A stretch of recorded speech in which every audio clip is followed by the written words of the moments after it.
si Ashley Clican, professor from Brian Marcos Memorial State University sa Philippine campus, the choreographer of the President Elpidio Quirino National High School. The concept of our dance this year is the continuation of what we had last year, which is Story of a Family, kung paano silang may incorporate with eating, dinigdig. Ano bang naabangan this year sa PQ? Well, last year, it almost there.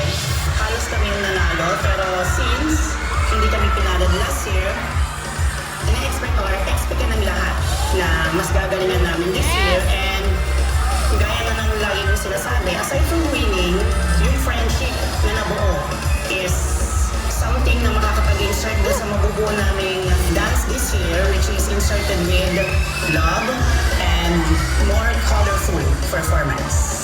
I am Mrs. Editha D. Herrera, 54 years old, school principal 2 of this humble institution, President Elpidio Quirino National High School. As per talk with the focal person for this Dinigding Fest participation of this institution, the proximity of the residences, we need to consider those things in the selection of our dancers also. The younger generation now prefers to stay at home. And so with this initiative of the municipal government of Agoo, and that is to invite the schools for the Dinigding Festival, street dance competition, this is okay as what I've said to them. It's because it is an avenue for us to expose the talents of our learners. I'm Christian Bueno and I'm grade 12 yung student. Ang naging sa aking sumali sa festival ay yung mga kaibigan ko at yung naging experience ko last year. Kaya nais kong ituloy muli yung pagiging isa kong dancer. Ang hindi ko makakalimutan karanasan sa Bagayan sa'yo, yung uuwi po kami ng gabi tapos gagawa pa po kami ng PTs.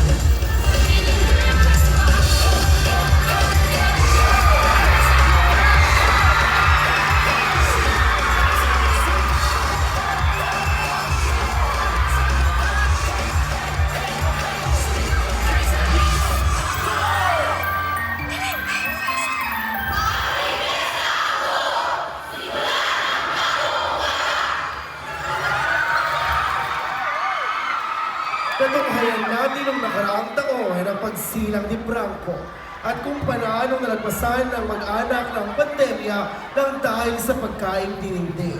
Pagkalipas ng 8 taon, lumaking mabait at malusog si Franco at dahil na rin sa kagustuhan ng kanyang mga magulang na mabigyan siya ng magandang kinabukasan, ay napagdesisyonan ng kanyang ama na magtrabaho bilang isang OFW. Pagkalipas ng 4 na taon ay umuwi na ang kanyang ama, eksakto sa darating na fiesta, kaya ipinangako niya nito na ipagluluto siya ng paborito nitong dinigdig na itinuro ng kanyang ina. Naging maligaya sila sa pagdating niya, tuwang-tuwa ang ama ni Franco dahil muli nitong natikman ang dinigdig ng Agoo at kuhang-kuha ni Franco ang timpla ng dinigdig ng kanyang ina. Buong mundong ipagmamalaki ang mga bagong bayani ng ating bayan. Magsaya't magdiwang sa kanilang pagpapalik sa ating silang inainan ng dinigdig ng Agoo. Talaga namang babalik-balikan. Tunghayan, President Elpidio Quirino National High School!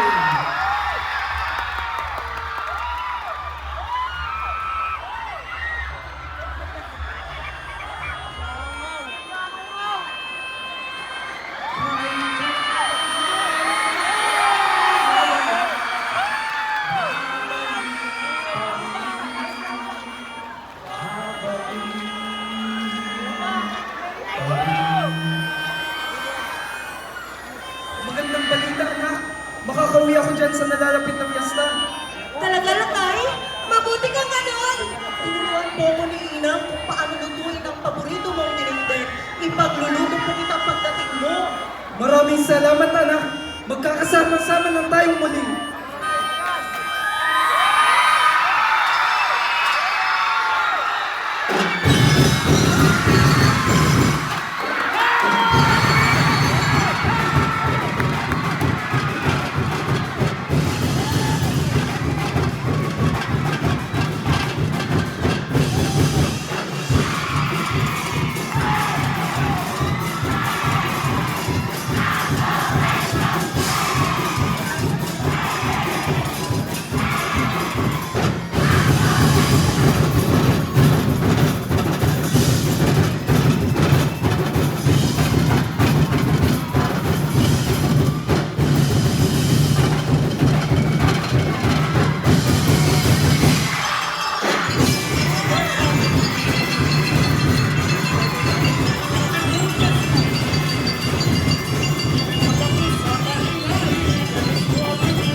Lasang babalik-balikan.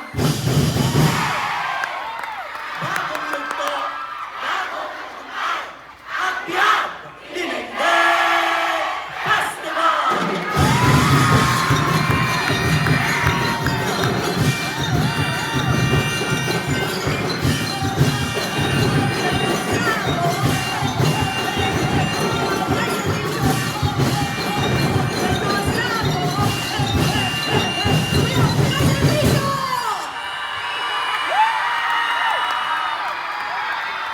Bravo!